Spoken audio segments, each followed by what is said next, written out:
Good morning.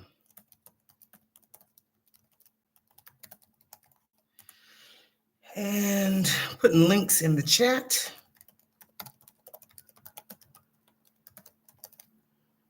In case you want to reach out and connect. And good morning. I haven't checked in a couple of days because I was tired.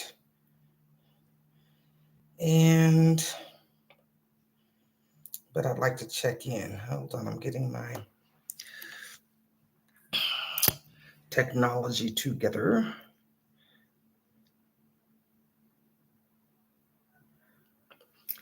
And just kind of check in where we're at. We have just passed the 1/3 mark. We have just finished step one.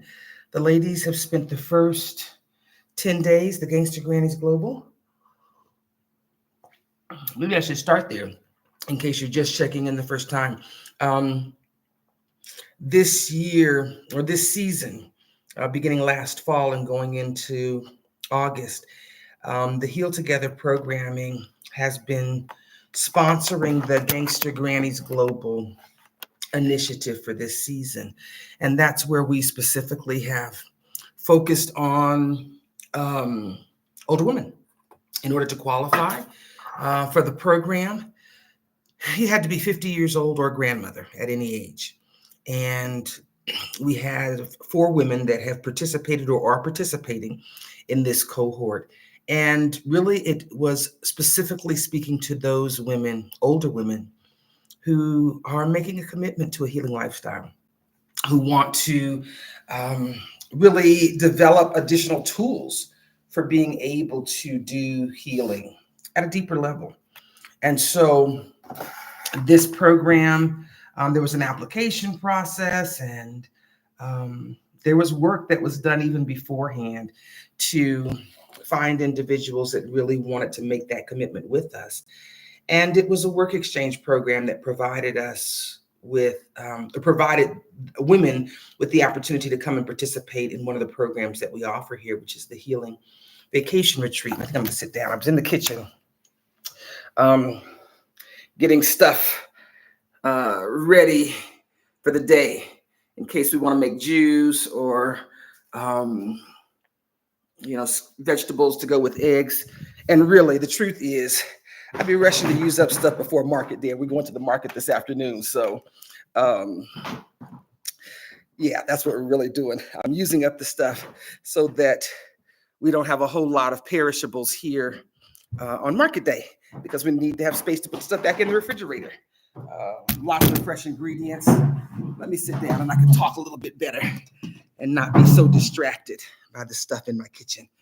But the Gangsta Grannies Global really was an opportunity for a group of women. We had 5 spaces, and the women had the opportunity to come here to Cuenca, Ecuador, and live in residence for a month while they learn these tools and commit to doing deep healing work.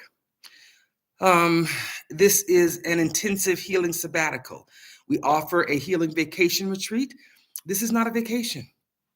It's a month where you do the cold plunge into healing. You go and you intentionally dig up stuff that sometimes you've wanted to keep buried, and commit to doing the work and working those issues through to resolution while you learn how to use these tools and while you have support.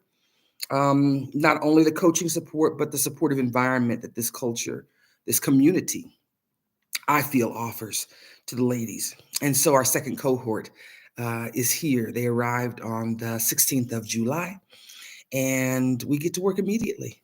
There is time for rest, but the rest is very purposeful in coming here, that the rest is so that they can do the work of healing. They may still need to rest after they leave, but the work of healing is the focus. And so they spent the first 10 days going through. Part of the work exchange agreement is that they come and do the work, that they don't come and just do the vacation relax part, but that they come and do the work with that energy that they derive from the rest. And we've been resting. We've been tired. The healing in and of itself takes energy, and sometimes that's energy we don't calculate. It may not be moving. You're writing in your book, um, or thinking about stuff, or sitting with your emotions. And that was kind of where I want to go today. But they're in the midst of that. And so the first part of that is to think about the areas of their life that they want to address. And we get to work. And so part of this first part of the process is really about fact telling. Healing is really best served when you are willing to be honest with yourself. Being honest with yourself is how you start to be able to be honest with others, and how we tell our stories. Sometimes our stories really aren't facts. The January cohort, Wendy called it fluff. It's stuff that's not really true, but we painted around the stories and the situations in our life. And there's reasons, why we do that. But oftentimes it's not facts. Oftentimes our stories include the stuff we know that other people are thinking that they haven't actually told us. We've read their mind, we've checked their motives, and we paint that into the pictures as if it's fact.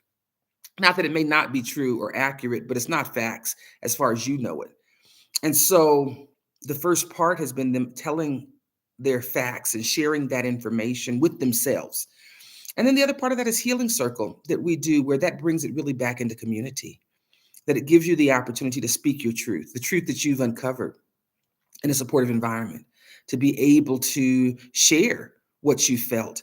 And we classify the emotions as fact. If you felt it, it's real. The reason that you felt it, the justification, the values behind why you were feeling the way you were feeling, we don't even address that. If you felt it, it's fact. It happened. A situation happens and I feel this kind of way. All of that is part of the fact telling. And so they've been really challenged with going there and challenged with identifying their emotions. What are you really feeling? Um, Sometimes the term emotional intelligence is really about being able to communicate what you're feeling, what you're thinking. Can you communicate what you're feeling to someone who's not inside of your head? I feel some kind of way might be a start, but can you put words to that so that I can understand what you're feeling and maybe be able to identify with that in some way? Or understand in an attempt to understand what's going on with you. Can you do that? Mad, sad, happy, glad, angry. Some of those are basics, but can you really look at the nuances of what you're feeling? No, I felt disgusted. Maybe it was angry, but no, really, I felt disgusted, or I felt frustrated, or I felt angry, or I felt sad, or I felt dismissed, or misunderstood, or unsupported, or unloved. Um, can you look at the nuances of what you're feeling? And that's been part of the challenge with them in this particular step of the process, and it will continue. What are you feeling? Can you put words to it? Because that helps you identify what's going on with you a little bit better. Again, this is just data. This is not about putting a judgment on what you feel. I personally, my value system, there is no good or bad as far as emotions. Now, what you do with them, your actions that may follow them, and there's some critique. There's some analysis that we can do on whether those things are positive or negative as it impacts your life and those around you. But just the emotions, I feel angry. Is that a bad emotion? And I don't have a value system that says that that's good or bad. It just is. It's information. If I'm angry, there's a reason why I'm angry. Something's happening right now that's not to my liking. It's not to my expectations. And so they're really being challenged with going there and sitting with emotions, even strong emotions. And that really is kind of the first step and really the introduction into this healing work. One of the things we talked about yesterday, I think yesterday afternoon when we were doing circle or after kind of our group exhale time was capacity. That one of the challenges that we often see, that we often experience, some of us, is being able to sit with strong emotions. I'm afraid that if I sit with this rage that I'm feeling, that something might happen, that I go off in left field, that I can't stay in this survival mode and I got to survive. What happens if I go down this path of feeling the sadness? A couple of days ago, we really talked about grief. What happens if we sit with the emotions, the grief, strong emotions? And one of the benefits, one of the yappas that comes out of this is really helping us increase our capacity to sit with strong emotions. What happens when you sit with that rage that kind of burns in you? Can you sit with those emotions and not derail your life? Because that's the other part of this, and not derail your life, not send your life down a spiral where then you act on those strong emotions in ways that are actually poisonous to you and other people, but you, and you're the one that you're responsible for. So one of the benefits of this, just kind of the yappas on the side, is increasing your capacity to sit with strong emotions. Can you sit with your anger and frustration and your hurt and your sadness? And a couple of days ago, I talked about, and your grief. One of the things that we've talked about a little bit in depth has been grief. Oh, wait, that's the word for it. Yes. When you begin to look at the situations in your life that have caused pain, like, aren't those things worthy of grieving? Is it not reasonable when you look at some of the things that you've experienced, the big boulders in life you've been able to carry? Is it not reasonable to honor those things with grief?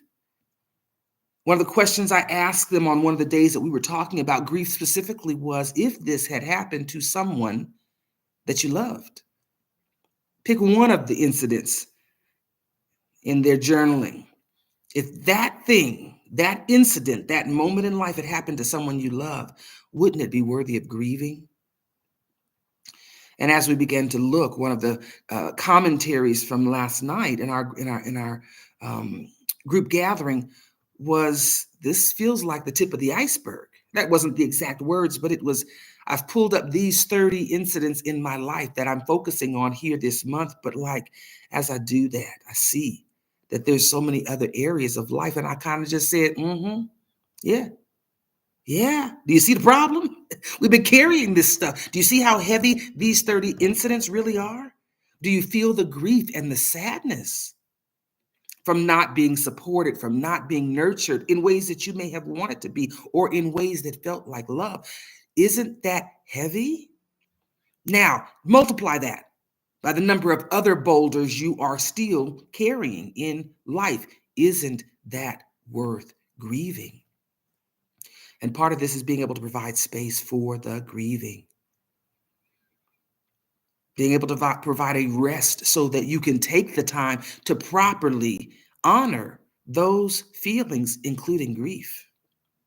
And so we've talked a lot about that, about the boulders in our life that we're carrying this. Erykah Badu sings, bag lady. Eventually that bag gonna start hurting your back. And part of this is about saying, when do you think you want to start unpacking that bag? And do you have the tools to do it? Do you have the tools to do it efficiently? Some of them have shared about other healing modalities that they've practiced in, that they've used in their healing journey. All of them have benefit. Progress is progress. But part of this work is, what's the quickest, fastest way we can get to the core of this and get it out so we can stop paying with our life energy, paying for the heaviness of these boulders that we carry through life. And so not only the capacity, but the lightness. India Ari has a song that says, I am light. And in one of the versions that's on YouTube, she talks about that. And she says specifically light as in the opposite of heavy, not light as in the opposite of darkness, light as in the opposite of heavy. We become lighter. We walk through life lighter when we start lifting these boulders and removing them from our life. It opens up space for more love and more joy if we choose to fill it with that. We stop doing things that hurt us. We stop speaking the things that are our truth. One of the things that they're challenged with here is speaking their needs. What do you need to be able to support your journey? What do you want to eat this week?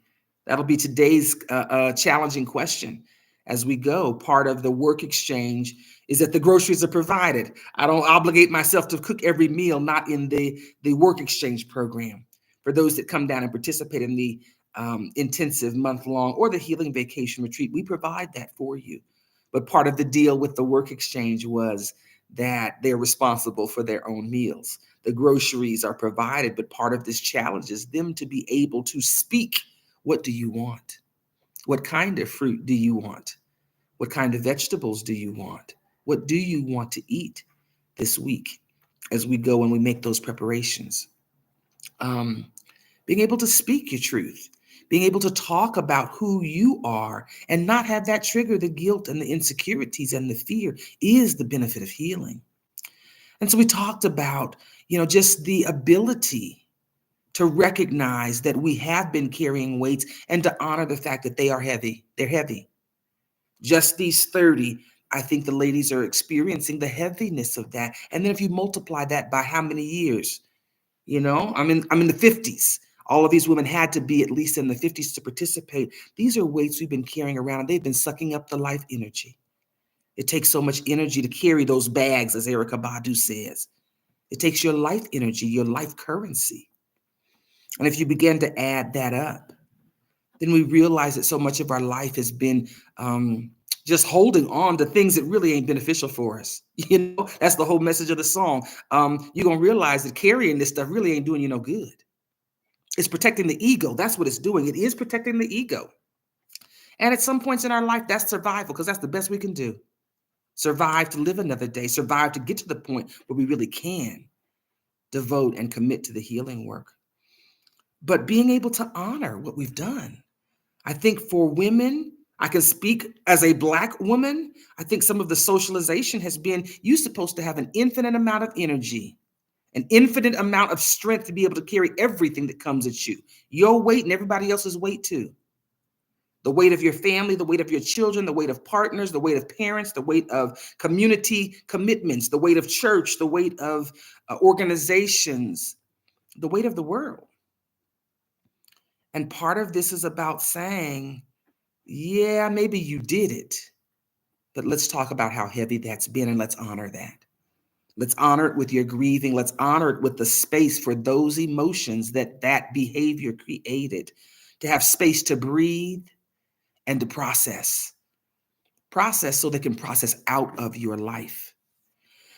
And so that's been a part of this journey just so far. The next step that we're going to go into, because they've entered into step 2, but step 2 really, again, goes deeper into the fact finding.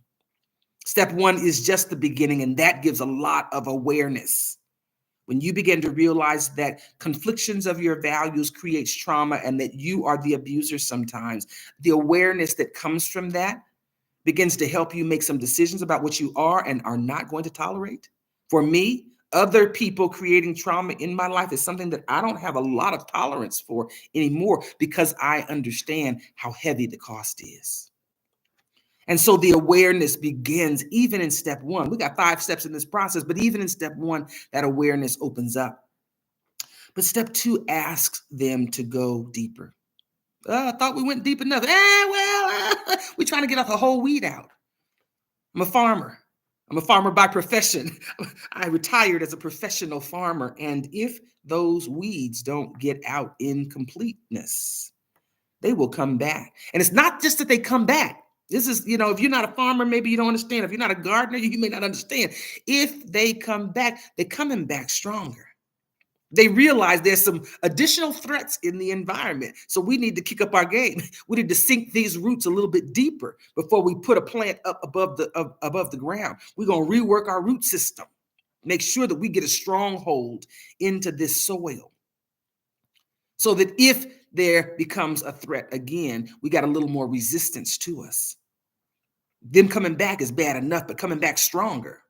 Weeds have an ability to thrive. They thrive. Plant you some seeds and see if those weeds don't try to outrun them if you haven't done that preparation work in the soil first. You wasting your good seeds. It doesn't mean the seeds aren't good, but you're wasting them if you haven't done the preparation work to clear the ground before you put those seeds in. We're talking about new life. Sometimes we're talking about new life in a different place, in a different kind of freedom. And if you don't get the weeds out of your life, honey, those weeds are going to explode in the new chapter of your life. For me, it's moving out of the country. That's going to open up a whole new set of insecurities. Trust me. The Christian scriptures, the Proverbs say you can either learn by instruction or learn by discipline. One's proactive, one's reactive. When you leave the country and you don't speak the language, there's an insecurity that you have to overcome.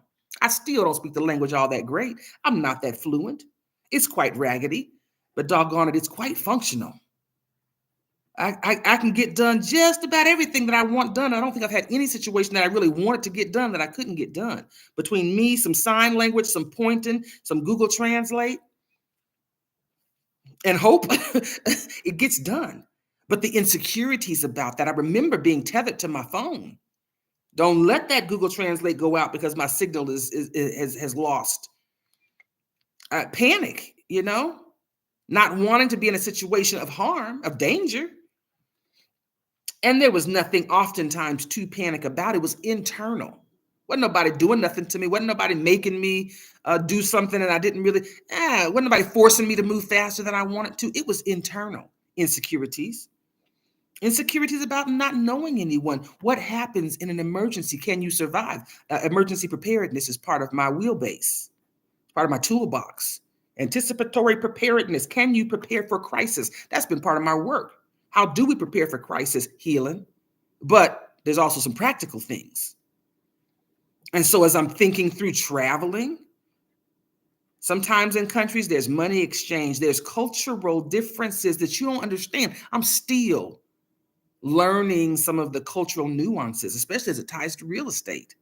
Cultural nuances that just have blown my mind. My mind's still blown about some stuff. You say, what are the expectations? Ain't no way in my mind I could make that make sense for me before coming, but here I am, and that's the way it is. Now, readjust your expectations. Make some decisions based on your readjusted expectations. But as we go through this process of uncovering, let me circle back. As we go through this process of uncovering, the ladies are asked to go deeper. And in this step, let me get myself back on track. In this step 2, I should have notes when I do these morning ramblings. Unfortunately, you get all of what I got this morning. And most mornings, I got a lot going on in my mind. But the second step asks them to now take those incidents that they went to in step 1. Take those incidents, those moments of life that have caused them some harm that we've looked at, that we've sat with the emotions. We've had a little bit of time to sit with those emotions. And now it asks them to pull out some additional facts about those situations. It asks them now to look at the values. What were the values in play? What were the actual lived values of the people in this scenario? Values, beliefs, expectations. I use the word synonymously. They're not really. But they get you in the frame of mind. What should have happened? That's your expectation. Whatever your answer is, what should have happened? I expected them to do this. I expected to behave in a certain way, and then I went left field. Oops, I wasn't planning that. Wasn't planning on erupting on them like that. What were your expectations? But sometimes we speak in terms of beliefs, especially in faith circles. I see that a lot. We believe that there is inherent worth and dignity in all people. We believe that love should lead the way. We believe that truth should be our guiding star. Oftentimes there are beliefs tied to our faith systems or organizations or governments. We believe that these, insert appropriate words from the American value belief system. We believe that there should be the pursuit of life, liberty, and the pursuit of happiness, or those are your beliefs. You believe that people should be able to pursue whatever. But sometimes they're stated as values. For people that have worked in things like the nonprofit sector or business or organizational development, what are your core values? Those are usually big umbrellas. I value sovereignty, being able to make up decide for myself how I want to live.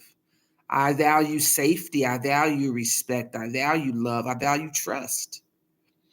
And all of those are really the theme of step 2 of being able to identify for yourself the framework. What are the rules for your life? That's really what we're talking about. You in this game of life, what are the rules? If this were football, there'd be a book of rules. How much more important is life? Do you have a book of rules for your life? You do. They just usually aren't spoken. Sometimes we don't even think about them. We're just living through those values. Sometimes our values in and of themselves are not sustainable. I should be able to speak to somebody any way I want to. I believe that. But I also have a value that says people should be treated with respect.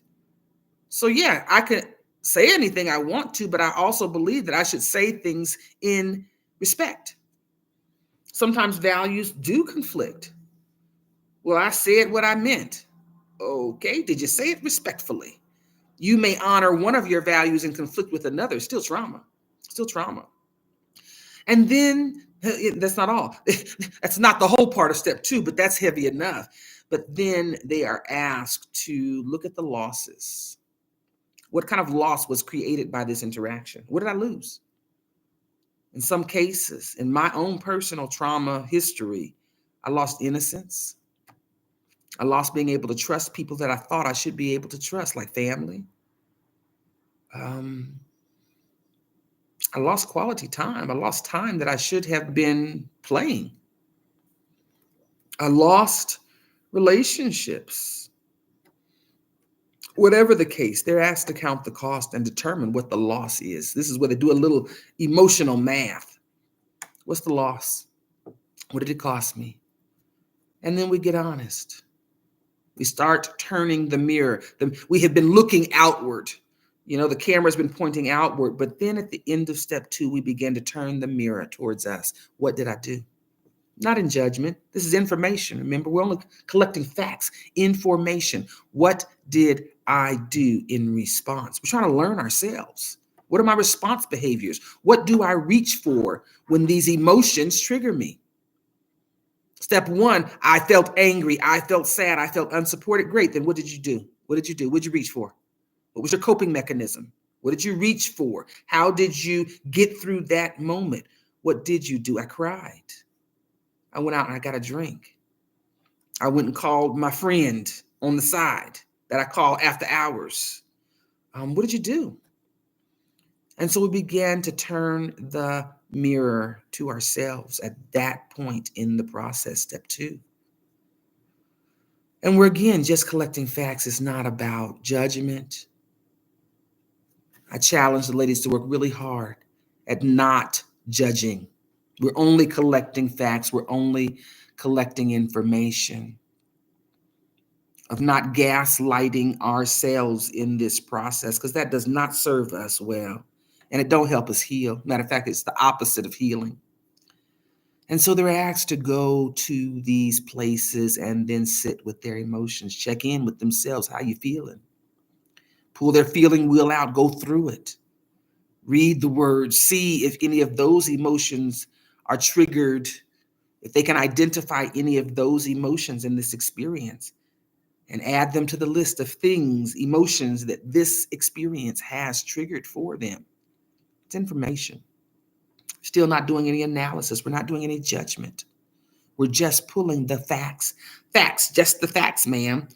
We Googled it. We think it's from Dragnet. Facts, just the facts. That's what plays in my mind. That's my story. And so they're asked to go to this place while they do the things that they need to refuel. Yesterday was a bit of that. One of my friends is a shaman from out of Venezuela who's living here now. He and I connected over a visit deep down into the outback places of Ecuador, at the house of a shaman about an hour south of Naranja, Ecuador, going and doing ceremony. And he offered to participate with the ladies and went with us to Pachamama Hill and held ceremony for us yesterday. It just happened to coincide with the beginning of the Mayan and Aztec calendar year. Yesterday was New Year.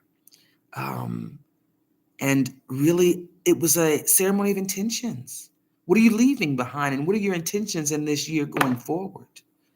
And being able to speak those intentions and connect with the energy of that place. It's one of the holy grounds of this area. It's right where the Incan Trail goes through, literally.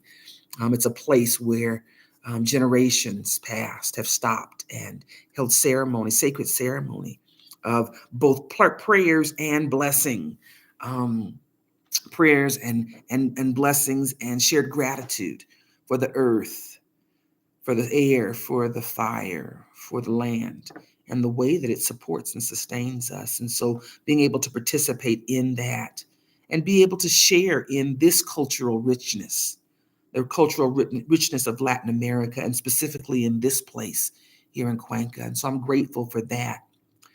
Part of those are the things that support us. It's like church being just every day, 24/7, that connection of people that are really committed to living their purpose. It's Hector, even in sharing with us where he is living his purpose and we helping him by participating. He's able to do the things that he feels called to do. And we get the rewards, we get the benefits. And so I'm really grateful for him engaging and committing his time and the energy that it takes to be able to support us in that way, and in turn allowing me to support the ladies in this way.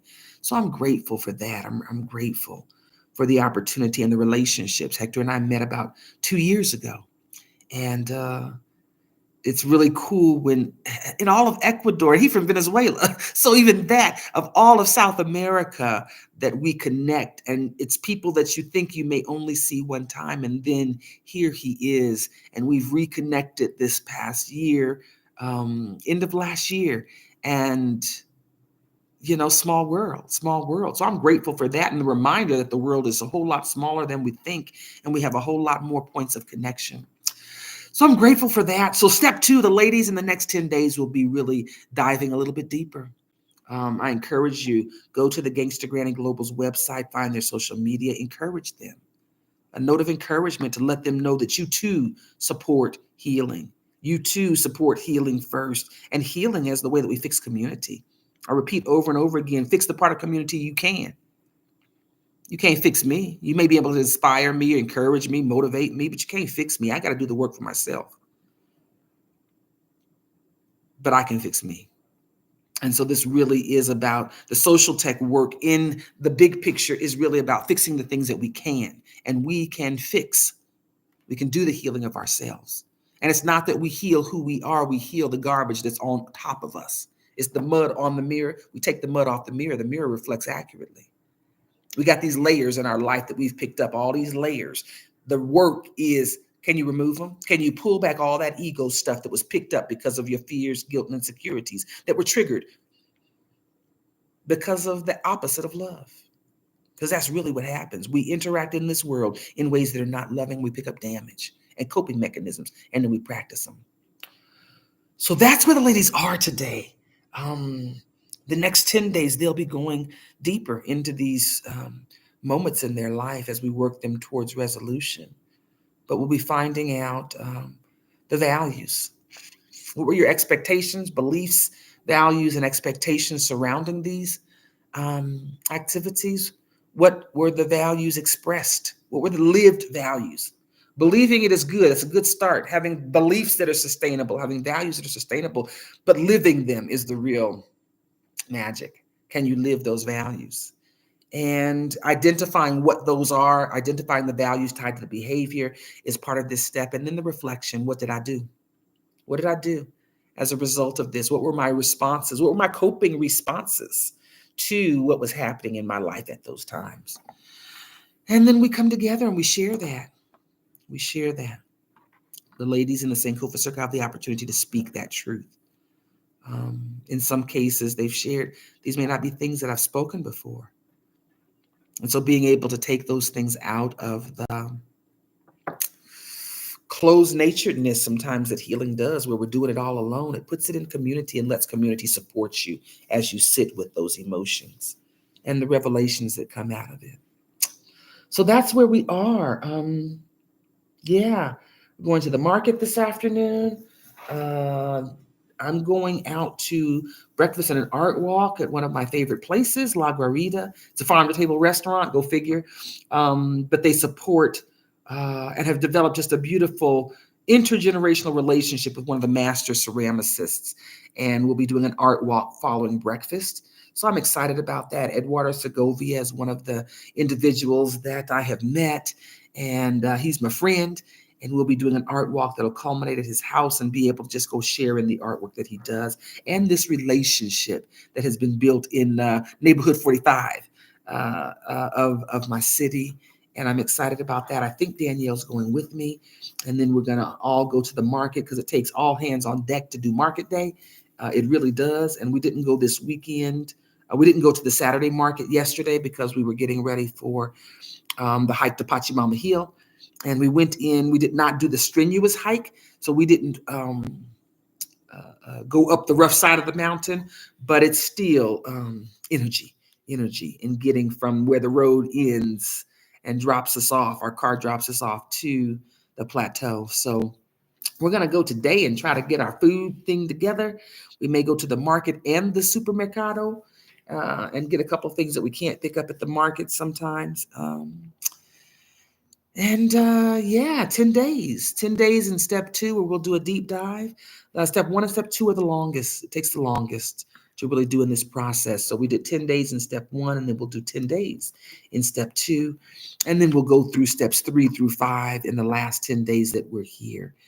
So this is really the deep uncovering portion of it that really takes a lot of work, and giving them space to do that, to manage their time and their energy.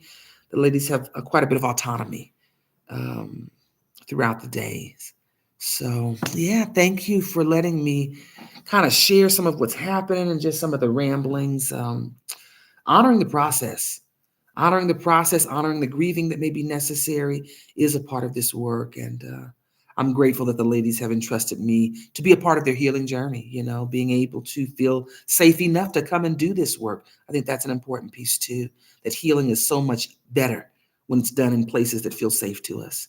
And so I'm grateful for them allowing me to provide this space and taking this opportunity for this year's Gangsta Grannies Global Work Exchange. So support them. You can find their links on the site. If you have interest in the healing work that we're doing, reach out. You can reach out through the websites, through social media. You can just send a message here wherever you're watching this at, and I'll try to respond. Put your contact information.